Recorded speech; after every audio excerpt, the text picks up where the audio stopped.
Բարև ձեզ, Ինստաֆեսի այս թողարկմանը դիտեք։ Ադրբեջանի փոխվարչապետի այցը Հայաստան, Սյունիքում արտահերթ սահմանազատման վտանգ կա։ Շտապում են Թրիփի կամ Զանգեզուրի միջանցքի Ադրբեջանին փոխանցելու եւ այդտեղ սահմանային ճշգրտումներ իրականացնելու մասով։ Մեսիջ Թուրքիային նոր անձնագրերում պատկերված կլինի խոր վիրապը, բայց առանց Արարատ լեռան։ Անձնագիր փոխելով հայի գենետիկ կոդը չեք փոխի, այլ լափ ուտող անհայրենիք հայատյացներ։ Երկար հերթեր լցակայաններում հեղուկ գազի դեֆիցիտը ժամ առ ժամ թանկացրել էր վառելիքի գինը։ Այսօր հեղուկ գազ չկա, որը ժամանակ անց տները գազ չի լինի, հետո սննդի խնդիր, լույս եւ այլն։ Փաշինյանը փորձում է թուլացնել ընդդիմությանը, ուժեղ Հայաստանից կալանավորվել է արցախցի լեգենդար հետախույս Արթուր Ավանեսյանը։ Այս իշխանությունը կատարում է դրսի պահանջները,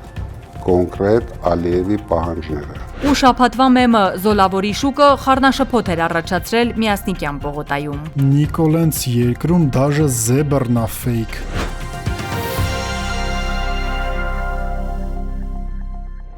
Այս շաբաթ Հայաստան էր ժամանել Ադրբեջանի փոխվարչապետ Շահին Մուստաֆայևը։ Փաշինյանի կառավարությունը այս այցը գաղտնի էր պահել, քանի դեռ ապրիլի 29-ի կեսօրին հայկական լրատվամիջոցներում չտարածվեց Զվարթնոց օդանավակայանից արված այս լուսանկարը, որը փաստում էր՝ վայրէջք կատարած ինքնաթիռը ադրբեջանական է։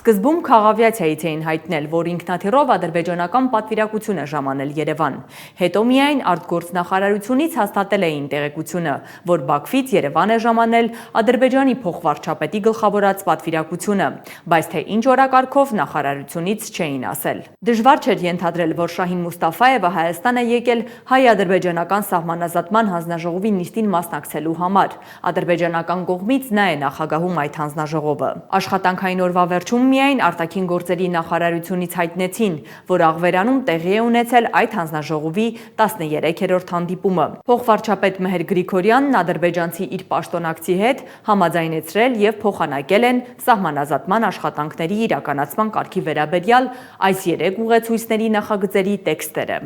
Հայաստանի Հանրապետության եւ Ադրբեջանի Հանրապետության միջև պետական սահմանի սահմանազատման ընթացքում սահմանազատման փորձագիտական խմբերի աշխատանքի կարգի մասին ուղեցույց։ Հայաստանի Հանրապետության եւ Ադրբեջանի Հանրապետության միջև պետական սահմանի սահմանազատման քարտեզի ստեղծման կարգի մասին ուղեցույց։ Հայաստանի Հանրապետության եւ Ադրբեջանի Հանրապետության միջև պետական սահմանի սահմանազատման փաստաթղթերի ձևավորման եւ ձևակերպման եւ հրապարակման կարգի մասին ուղեցույց։ Շահին Մուստաֆայևի այցի ֆոնին շրջանառվում էր ընդամենը մեկ հարց. ինչու է Ադրբեջանի փոխվարչապետը Հայաստան եկել։ Վարկածները տարբեր էին։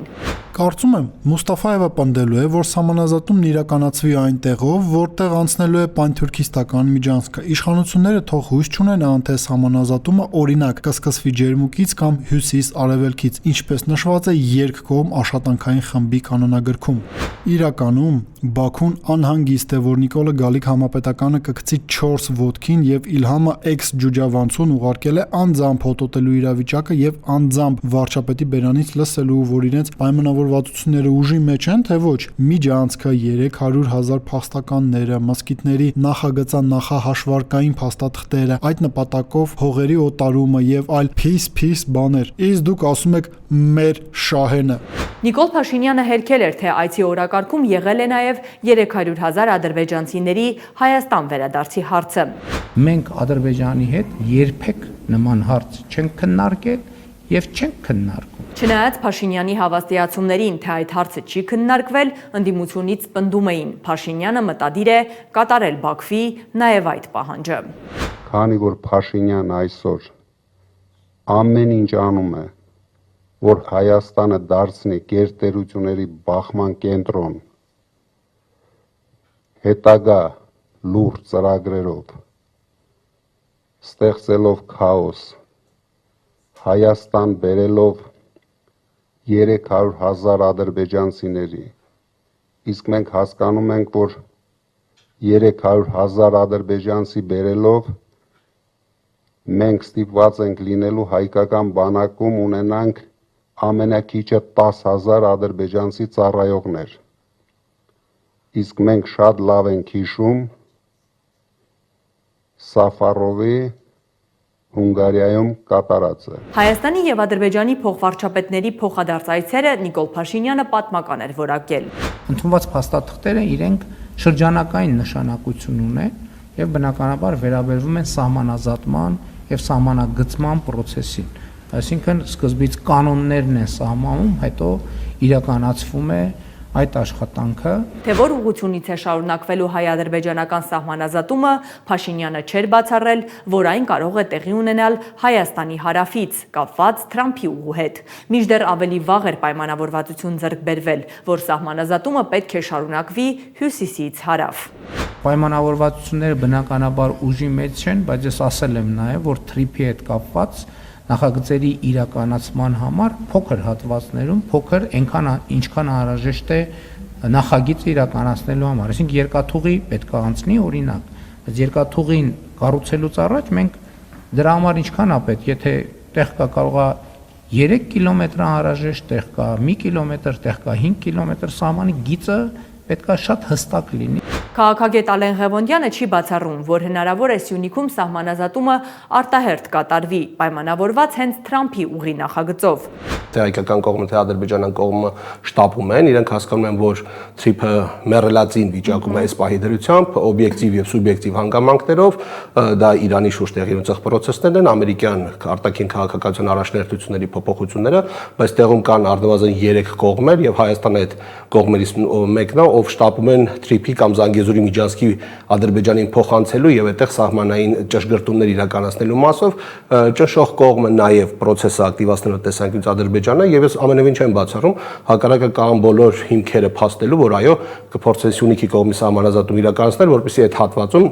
ճշգրտումներ լինեն եւ կարողանան այդ TRIP-ի նախաստորագրած պայմանագիրը գոնե կես քայլ առաջ գցեն։ Աղվերանում հանդիպել էին ոչ միայն Հայաստանի եւ Ադրբեջանի պաշտոնյաները, այլև երկու երկրների գործարարները։ Լրատվամիջոցները ֆիքսել էին, որ այդ հանդիպմանը հայկական կողմից նկատելի է եղել օրինակ իշխանական падգամավոր գործարար Խաչատուր Սուքիասյանի եւ ազգային ժողովի նախկին падգամավոր գործարար Սամվել Ալեքսանյանի մեքենաները։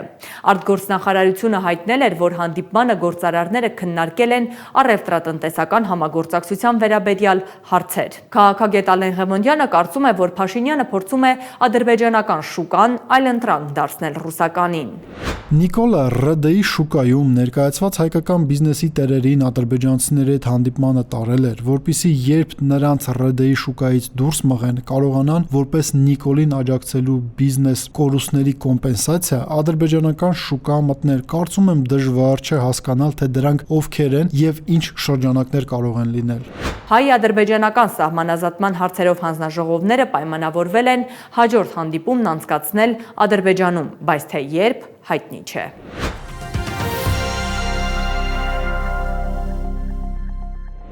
Նոր անձնագրերում պատկերված կլինի Խորվիրապը, բայց առանց Արարատ լեռան։ Այս աշնանից հասանելի կլինեն կենսաչափական նոր անձնագրերը, որոնք նոր ձևավորում են ունենալու։ Դրանում պատկերված է Հայաստանի քարտեզը, այն տեսքով, որով Փաշինյանն է կրծքին փակցրած շրջում։ Պատկերված են նաև Հայոց այբուբենը, Հայաստանի մարզերի խորհրդանիշները։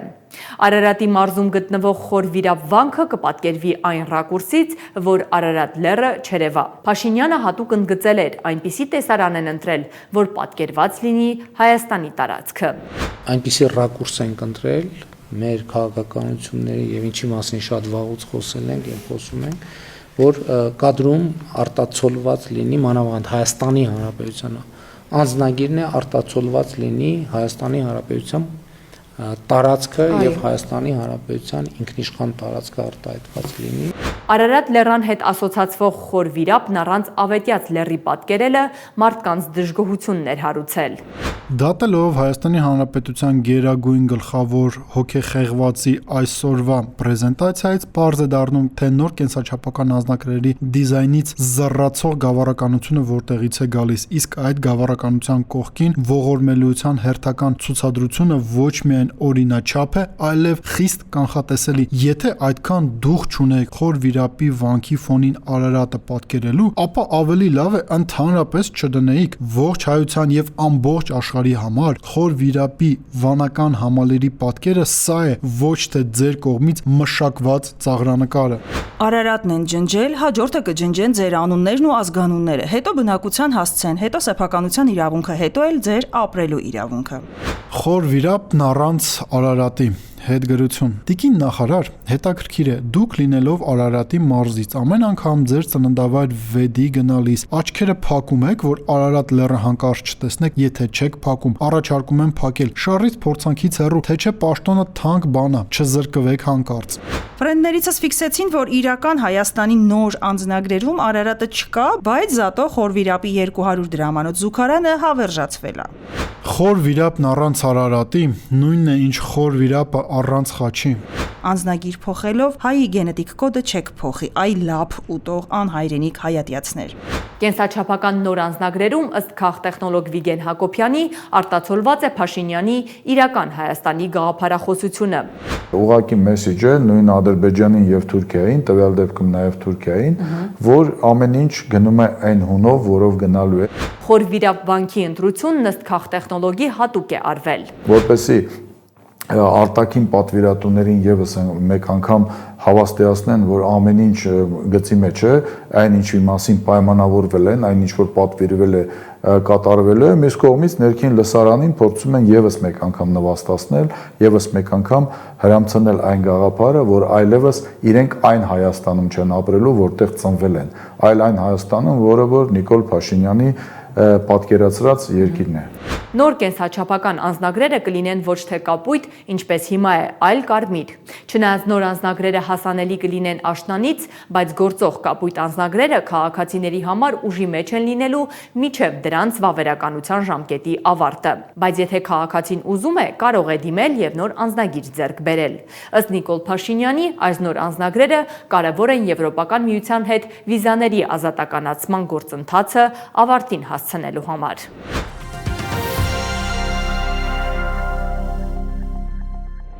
Հայաստանում այս շաբաթ հեղուկ գազի դեֆիցիտ էր նկատվում։ Լցակայաններում հեղուկ գազ լիցքավորելու համար հերթեր էին գոյացել։ Եղած վառելիքի գինն էլ ավելի էր թանկացել։ 5-րդ ալիքի մեր գործընկերներն էին ֆիքսել, թե ինչ երկար հերթեր են առաջացել գազալցակայաններում։ Սա նոր-նորքի 6-րդ զանգվածն է։ Հեղուկ գազի համար հերթը այստեղից սկսվում է մինչև գազալցակայան։ Եկեք միասին քայլենք տեսնելու համար, թե քանի մետրի է հասնում այս խայտառակ հերթը։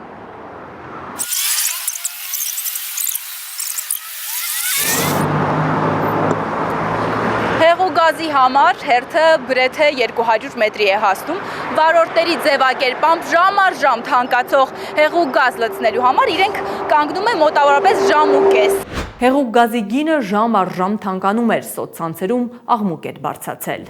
Հայաստան մի քանի օր է հեղուկ գազ չի մտնում, գները թռել են տամա, արդեն 300-ով են վաճառում, ընդ որում լցակայանների մեծ մասում անգամ այդ գնով գազ չկա։ Մենակ մասիվի օրանժ գազում կար, որտեղ 225 էր դեռ ու կիլոմետրանոց հերթեր էր գոյացել, միջև Կալցևոյ ավտոները կանգնած էին։ Այսօր հեղուկ գազ չկա, որը ժամանակ անց տները գազ չի լինի, հետո սննդի խնդիր, լույս եւ այլն։ Շարունակեք Նիկոլ աջակցել։ Նիկոլ ընտրել, որ Ռուսաստանի հետ վերջնական կապերը խզեք, մնացեք Եվրոպայի եւ երկրներ քանդող Ամերիկայի Միացյալ Նահանգների հույսին ու վերացեք։ Ռուսաստանում արգելել են ջերմուկի 338,000 շիշ խմբականակի վաճառքը։ Առաջարկում եմ ինքնիշխան լուծում, հետ բերել արգելված 338,000 շիշ ջերմուկը ու տալ այստեղ հեղուկ գազի լցակայաններ վաճառքի։ Թող վաճառեն, միևնույն է հեղուկ գազ չկա, առավել եւս որ ջերմուկն էլ է հեղուկ ու գազավորված հեղուկ։ Բանը հասել է նրան, որ մեր հայրենակիցները Facebook-յան խմբերում են միմյանց հուշում, թե որ գազալցակայանից կարելի է ձեռք բերել։ Նկատենք, որ ապրիլի սկզբին հեղուկ գազի գինը 170 դրամ էր, ստացվում է, որ գործ ունենք 60-ից 70% թանկացման հետ։ Շաբաթից ավելի է երկրում հեղուկ գազի դեֆիցիտ է։ Էկոնոմիկայի նախարարությունից մի ձայն լսել եք, տեսել եք, որ մի չինովնիկի այս հարցն անհանգստացնի, որ մի հատ էլ մտածի, թե ինչ քայլեր կարելի է ձեռնարկել։ Ու միայն սոցցանցերում բարձրացված աղմուկից հետո էկոնոմիկայի նախարարությունից ձայն այն հանեցին եւ պարզաբանեցին, թե ինչու է թանկացել հեղուկ գազը։ Լարսի անցակետում առաջացած կուտակումների եւ լոգիստիկ ժամանակավոր դժվարությունների պատճառով հեղուկ գազ տեղափոխող որոշ բեռնատարների մուտքը Հայաստան ուշացել է, ինչն ազդել է շուկայում մատակարարումների բնականոն ռիթմի վրա։ Խոսքն ամբողջական դեֆիցիտի մասին չէ, սակայն առանձին լցակայաններում հնարավոր են մատակարարման ժամանակավոր ընդհատումներ։ Էկոնոմիկայի նախարարությունը հեղուկ գազի դեֆիցիտը պայմանավորել էր ոչ միայն լոգիստիկ դժվարություններով, այլև տարածաշրջանային զարգացումներով, միջազգային շուկայի տատանումներով։ Նախարարությունից ընդգծել էին, պատկան մարմինները հետևում են իրավիճակին, բացառելու անհիմն գնաճը եւ հնարավոր սպեկուլյատիվ դրսևորումները։ Հիմա Վերին Լարսը արդեն բաց է, 3 առաջի օր եկել են մի քանի, 3 ավելի շատ ավտոմեքենաներ են եկել, այսօր սպասում են արդեն տասնյակ մեքենաներ, վաղը եւս տասնյակ մեքենաներ կմտնի եւ ես կարծում եմ, որ արդեն ուրբաթ օրվա դրությամբ, եթե ոչ ուրբաթ գոնե շաբաթ օրվա դրությամբ Հայաստան կմտնի այնքան գազ, որը գները էականորեն կիջնի։ Էկոնոմիկայի նախարարությունը վարորդներին հորդորել էր խուճապային գնումներ չանել, մինչդեռ վարորդները երեսով էին տալիս պետական մարմինների անգործությունը։ Իրանում պատերազմը 2 ամիս առաջ էր սկսվել, պետք էր դեռ այն ժամանակ մտածել գազի շուկայում հնարավոր ճգնաժամի մասին։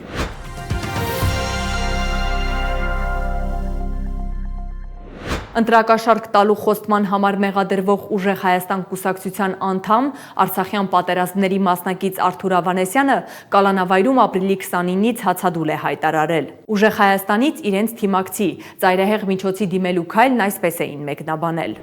Հացադուլ Հայաստանում անարդարության վերացման եւ քաղաքական հետապնդումների դեմ, հանուն մարդու իրավունքների, հանուն մեր արժանապատվության։ Արթուր Ավանեսյանը, որն ավելի հայտնի է կանդած մականվամբ, մեղադրվում է ընտրակաշարք տալու խոստման համար։ Ըստ հակակոռուպցիոն կոմիտեի նա ընտրություններին ընդառաջ Ուժեղ Հայաստան կուսակցության օգտին քվեարկելու դիմաց մի շարք ընտրողների աշխատանքի ընդունելու եւ այլ եղանակով խոստացել է կաշառք տալ։ Հարուցված վարույթի շրջանակում 4 անձի մեղադրանք է առաջադրվել, որից մեկն էլ հենց Արթուր Ավանեսյանն է, որը ապրիլի 28-ին կալանավորվեց 2 ամսով։ Քրեական գործ ընդհանրապես չենք տեսնում, բայց բավարար չէ, որ քրեական վարույթ է նախաձեռնվել։ Բավարար չէ այն փաստը, որ ապրիլ ամսվա սկզբից այս վարույթը նախաձեռնված եղել է եւ ոչ պատշաճ վարքագծի տվյալ չեն տեսել կանդազի մոտ որևէ։ Բայց դա էլ հաշվի չի առնվում, երբ կալանքն է կիրառվում, տեսակցության սահմանափակում է կիրառվում։ Այս բոլոր հիմքերը, որոնք ներկայացրեցի, թույլ են տալիս պնդելու, որ մենք պարզապես ունենք նոր հերթական քաղաքական հետապնդում։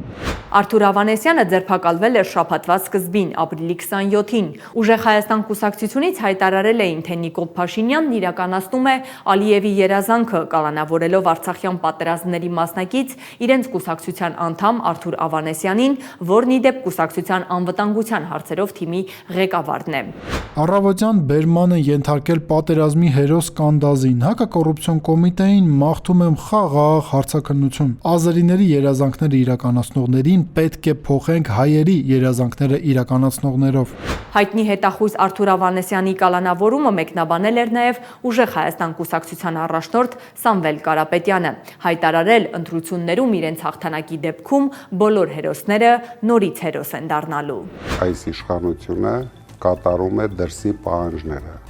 կոնկրետ Ալիևի պահանջները։ Բոլոր հայրենասեր մարդիկ թիրախում են։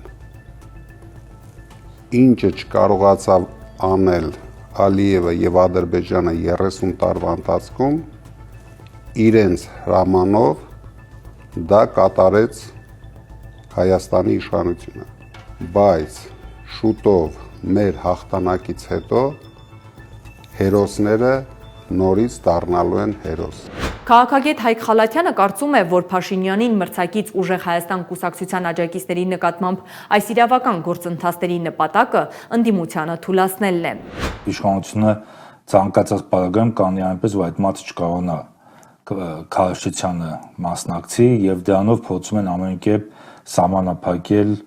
ընդդիմության հնարավորությունները խոսել մարդկանց հետ, մանավանդ այսպիսի հեղինակավոր հայտնի մարդկանց սահմանափակել։ Ուժեղ Հայաստան կուսակցությունից Արթուր Ավանեսյանն ընտրակաշառքի գործով միակ կալանավորվածը չէ։ Կուսակցության այլ համակիրներ են կալանավորվել, բայց թե քանի հոգի հայտնի չէ։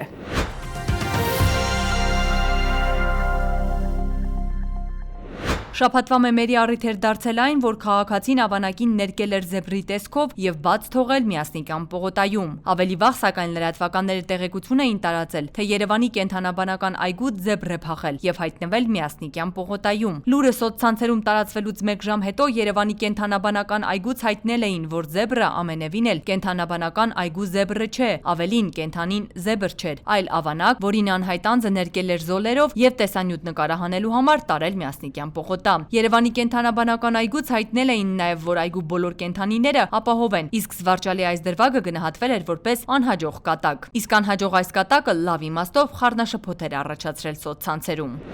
Նիկոլենց երկրում դաժե զեբրն է ֆեյք, ոնց որ գրլեիս կենսագրությունը լինի։ Մայիսի 1-ին աշխատանքի եւ աշխատավորների օրը զեբրը կենթանաբանական այգու մոտ ակցիա է արել, հիշեցնելով իր իրավունքների մասին։ Գոհ եղեք, առյուծներն ու փղերը չեն փախել։ Հետգրություն։ Մեռել եմ, ասում են քաղաքացին իր էշին է ներկել, տարել, կատակել։ Արցախցիների շրջանում տարածված հումորային արտահայտություն կա երևանցիների մասին։ Կատվին կռասկա տվող, այսինքն խորամանկ։ Այսուհետ կարելի է նաև ասել էշին կռասկա տվող։ Ինստաֆեսի այս թողարկման համար առանձնացրել էինք այսքանը։ Շնորհակալություն։